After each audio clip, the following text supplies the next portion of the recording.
You are looking at Julian's pronunciation guide, where we look at how to pronounce better some of the most mispronounced words in the world, like this other curious word. But how do you say what you're looking for today? A very confusing word, this one. I love it.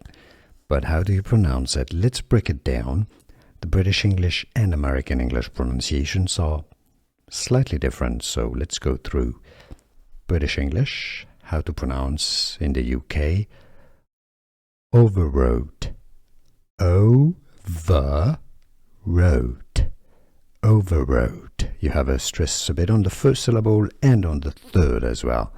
Overwrought. Now in American English, the way it's pronounced in the United States, overwrought. Over.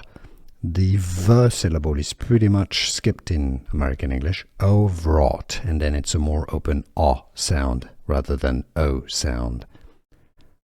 Overwrought. American English versus overwrought British English. Could you hear the difference? Was this any useful? Let me know in the comments. See you soon.